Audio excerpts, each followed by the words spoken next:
আসসালামু আলাইকুম international news বাংলায় আপনাদের স্বাগতম। শুরুতে থাকছে শিরোনাম। ট্রাম্পের হুঁশিয়ারি শত শত মৃত্যুদণ্ড স্থগিত করল ইরান।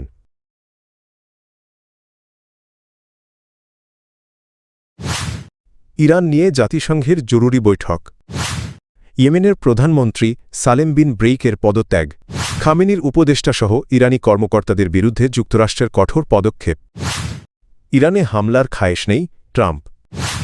মার্কিন প্রেসিডেন্ট ডোনাল্ড ট্রাম্পের কড়া হুঁশিয়ারির পর ইরানে সরকারবিরোধী বিক্ষোভে আটক শত শত ব্যক্তির মৃত্যুদণ্ড কার্যকর স্থগিত করা হয়েছে। যুক্তরাষ্ট্রের দাবি অনুযায়ী অন্তত ৮০০ জনের মৃত্যুদণ্ড আপাতত কার্যকর করা হয়নি। বৃহস্পতিবার ১৫ জানুয়ারি হোয়াইট হাউস এই তথ্য নিশ্চিত করেছে। সাউথ চায়না মর্নিং পোস্টের প্রতিবেদনে জানানো হয়, হোয়াইট হাউসের প্রেস সেক্রেটারি ক্যারোলিন লেভিট সাংবাদিকদের বলেন, প্রেসিডেন্ট ট্রাম্প জানতে পেরেছেন যে যাদের বুধবার মৃত্যুদণ্ড কার্যকর হওয়ার কথা ছিল তাদের সাজা স্থগিত করা হয়েছে।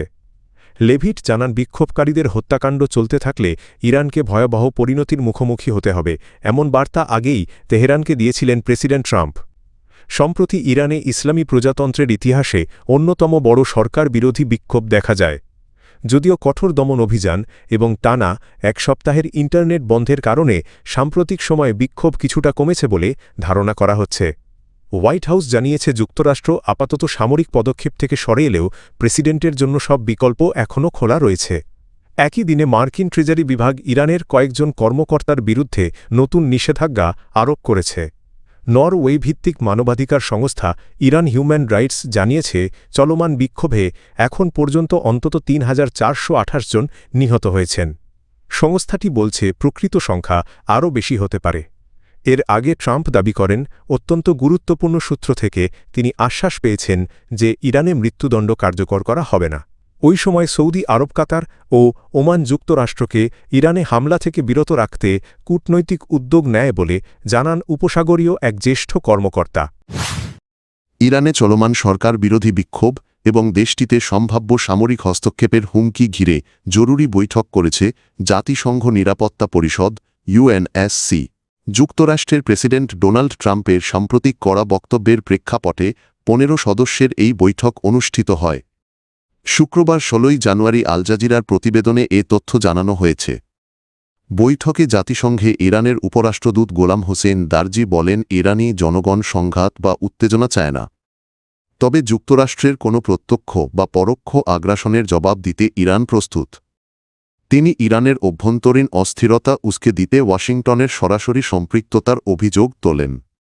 দারজি বলেন, জাতিসংঘ সনদের ৫১ অনুচ্ছেদ অনুযায়ী আত্মরক্ষার অধিকার ইরানের রয়েছে এবং যে কোনো হামলার জবাব হবে বৈধ ও আনুপাতিক। অন্যদিকে জাতিসংঘে যুক্তরাষ্ট্রের প্রতিনিধি মাইক ওয়াল্টেজ ইরানি সরকারের দমনমূলক পদক্ষেপের তীব্র সমালোচনা করেন। তিনি বলেন, ইন্টারনেট বন্ধ থাকায় ইরানের প্রকৃত পরিস্থিতি জানা কঠিন হয়ে পড়েছে এবং সরকার বিক্ষোভকে বিদেশি ষড়যন্ত্র বলে দায়ী করে আসলে নিজের জনগণকেই ভয় পাচ্ছে। জাতিসংঘের সহকারী মহাসচিব মার্থা পোবি জানান, প্রায় ৩ সপ্তাহ আগে শুরু হওয়া বিক্ষোভ দ্রুত সারা দেশে ছড়িয়ে পড়ে এবং এতে উল্লেখযোগ্য প্রাণহানি হয়েছে। তিনি বলেন, মুদ্রার অবমূল্যায়ন ও মূল্যস্ফীতির প্রতিবাদ থেকেই এই আন্দোলনের সূচনা। পোবির তথ্যমতে জানুয়ারির মাঝামাঝি পর্যন্ত ইরানে ১৮,০০০-এর বেশি মানুষ আটক হতে পারে বলে মানবাধিকার সংস্থাগুলো ধারণা করছে।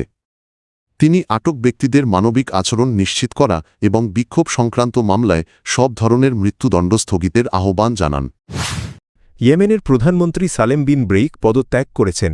সৌদি আরব সমর্থিত প্রেসিডেন্সিয়াল লিডারশিপ কাউন্সিল তার পদত্যাগপত্র গ্রহণ করেছে। একই সঙ্গে দেশটির পররাষ্ট্রমন্ত্রী শায়া মোহসেন জিন্দানিকে নতুন প্রধানমন্ত্রী হিসেবে নিয়োগ দেওয়া হয়েছে। বৃহস্পতিবার ১৫ জানুয়ারি রাষ্ট্রীয় সংবাদ সংস্থা সাবার বরাতে রয়টার্স এ তথ্য জানিয়েছে। প্রতিবেদনে বলা হয়, সালেম বিন ব্রেইক আনুষ্ঠানিকভাবে পদত্যাগপত্র জমা দিলে তা অনুমোদন করে প্রেসিডেন্সিয়াল লিডারশিপ কাউন্সিল। এরপর শায়া মোহসেন জিন্দানিকে নতুন মন্ত্রিসভা গঠনের দায়িত্ব দেওয়া হয়। সাম্প্রতিক সময়ে ইয়েমেন সৌদি আরব ও সংযুক্ত আরব আমিরাতের মধ্যে বাড়তে থাকা উত্তেজনার কেন্দ্রবিন্দুতে পরিণত হয়েছে। গত ডিসেম্বরে ইউএই সমর্থিত সাউদার্ন ট্রানজিশনাল কাউন্সিল দক্ষিণ ও পূর্ব ইয়েমেনের বিস্তীর্ণ এলাকা দখল করে সৌদি সীমান্তের কাছাকাছি পৌঁছে যায়। এ পরিস্থিতিকে সৌদি আরব তাদের জাতীয় নিরাপত্তার জন্য হুমকি হিসেবে দেখেছে। পরে সৌদি সমর্থিত বাহিনী ওই অঞ্চলগুলোর বড় অংশ পুনর্দখল করে নেয়। রয়টার্স জানায় ভূরাজনৈতিক প্রভাবতেল উৎপাদনসহ বিভিন্ন ইস্যুতে সৌদি আরব ও ইউএইর মধ্যে মতপার্থক্য বাড়ায় ইয়েমেন পরিস্থিতি আরও জটিল হয়ে উঠেছে। ইয়েমেনের প্রধানমন্ত্রী সালেম বিন ব্রেইক পদত্যাগ করেছেন। সৌদি আরব সমর্থিত প্রেসিডেন্সিয়াল লিডারশিপ কাউন্সিল তার পদত্যাগপত্র গ্রহণ করেছে। একই সঙ্গে দেশটির পররাষ্ট্রমন্ত্রী শায়া মোহসেন জিন্দানিকে নতুন প্রধানমন্ত্রী হিসেবে নিয়োগ দেওয়া হয়েছে। বৃহস্পতিবার 15 জানুয়ারি রাষ্ট্রীয় সংবাদ সংস্থা সাবার বরাতে রয়টার্স এ তথ্য জানিয়েছে। প্রতিবেদনে বলা হয় সালেম বিন ব্রেইক আনুষ্ঠানিকভাবে পদত্যাগপত্র জমা দিলে তা অনুমোদন করে প্রেসিডেন্সিয়াল লিডারশিপ কাউন্সিল। এরপর শায়া মোহসেন জিন্দানিকে নতুন মন্ত্রিসভা গঠনের দায়িত্ব দেওয়া হয়। সাম্প্রতিক সময়ে ইয়েমেন সৌদি আরব ও সংযুক্ত আরব আমিরাতের মধ্যে বাড়তে থাকা উত্তেজনার কেন্দ্রবিন্দুতে পরিণত হয়েছে। গত ডিসেম্বরে ইউএই সমর্থিত সাউদার্ন ট্রানজিশনাল কাউন্সিল দক্ষিণ ও পূর্ব ইয়েমেনের বিস্তীর্ণ এলাকা দখল করে সৌদি সীমান্তের কাছাকাছি পৌঁছে যায়। এ পরিস্থিতিকে সৌদি আরব তাদের জাতীয় নিরাপত্তার জন্য হুমকি হিসেবে দেখেছে। পরে সৌদি সমর্থিত বাহিনী ওই অঞ্চলগুলোর বড় অংশ পুনর্দখল করে নেয়। রয়টার্স জানায় ভূরাজনৈতিক প্রভাবতেল উৎপাদনসহ বিভিন্ন ইস্যুতে সৌদি আরব ও ইউএইর মধ্যে মতপার্থক্য বাড়ায় ইয়েমেন পরিস্থিতি আরও জটিল হয়ে উঠেছে।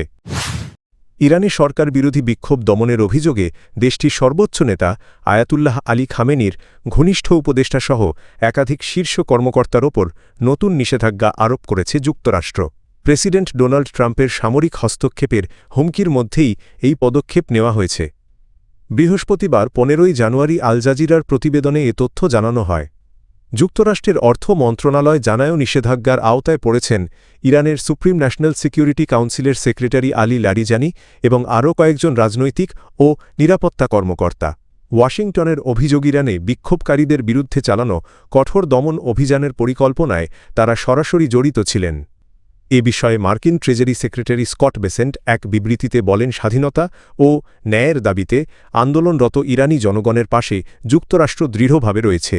প্রেসিডেন্ট ট্রাম্পের নির্দেশে জনগণের বিরুদ্ধে দমনপীড়নে জড়িত ব্যক্তিদের লক্ষ্য করেই এই নিষেধাজ্ঞা আরোপ করা হয়েছে।